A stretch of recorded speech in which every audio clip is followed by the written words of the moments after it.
My stepfather got out of law school really in the depths of the Depression, clerked for a federal judge, and went into the Justice Department. And this was a time, of course, of the Roosevelt administration, and many of the very, very bright and able young people who went into the Justice Department were very much motivated by the ideals of the New Deal. I was in my office on Sunday, December 7, 1941, when Pearl Harbor was bombed, and got all of the officials to come into the department that night, where I drafted the orders for the alien control unit of the department. When I first saw DeWitt early in December, I don't think it ever occurred to him that he would be allowed to give a military order which would say that all the states of California and Oregon and Washington were barred to American citizens of Japanese ancestry as well as aliens. He wanted the civilian authorities, the Department of Justice, to intern more Japanese aliens than we were interning. It was our view that really a minimum program was required.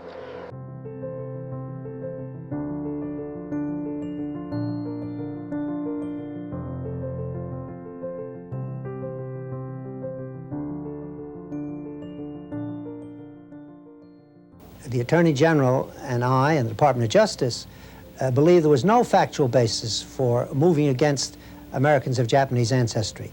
This was very largely a movement by a lot of different people to use an opportunity to get the Japanese farmers off the West Coast. Why did they want to get rid of them? Competition? They got all their land. They've got thousands and thousands of the best farmland in California.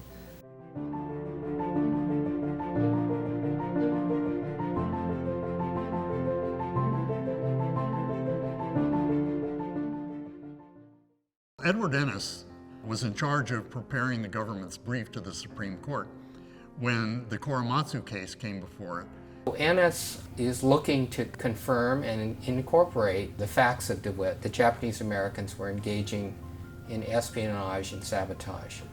And so he begins to call up these reports, thinking that he's going to incorporate this evidence within the government's brief. And in searching for the evidence, he finds the opposite, that there is no evidence. Among the documents he found was the Office of Naval Intelligence report. They not only say that Japanese Americans pose no danger, but it actually recommends against this rounding up that happened. He writes to the Solicitor General of the United States, a guy by the name of Charles Fahey. The Solicitor General is the nation's chief representative to the United States Supreme Court.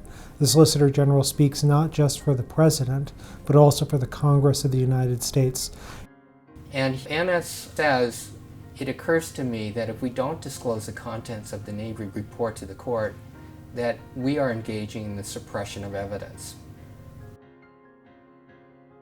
Ennis writes to the FBI Director, J. Edgar Hoover, and basically says, what about these reports by DeWitt of illicit signaling by Japanese Americans?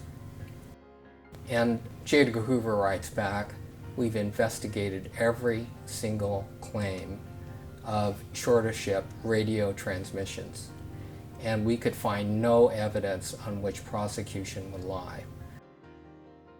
Ennis got in touch with James Lawrence Fly, who was the chairman of the Federal Communications Commission.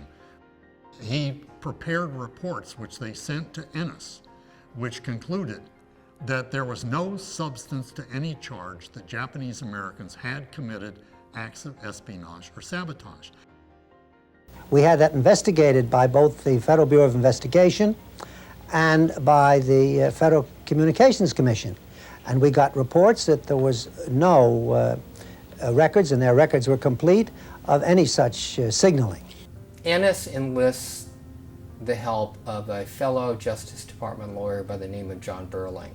When the final draft of the government's brief to the Supreme Court in the Korematsu case was being prepared, John Burling decided to insert a footnote. It was a cautionary footnote that said, we are in possession of information that contradicts General DeWitt's final report, particularly as it involves the commission of acts of espionage and sabotage by Japanese Americans. In this case, the stakes and the consequences were so high. By this time, almost 120,000 Americans had already been deprived of their freedom. They were imprisoned. The Supreme Court briefs are printed in booklets. The brief actually goes to the printing presses. John J. McCloy found out about the footnote. He contacted Solicitor General Charles Fahey, and Fahey ordered the printing presses stopped. The original footnote that John Burling drafted was deleted.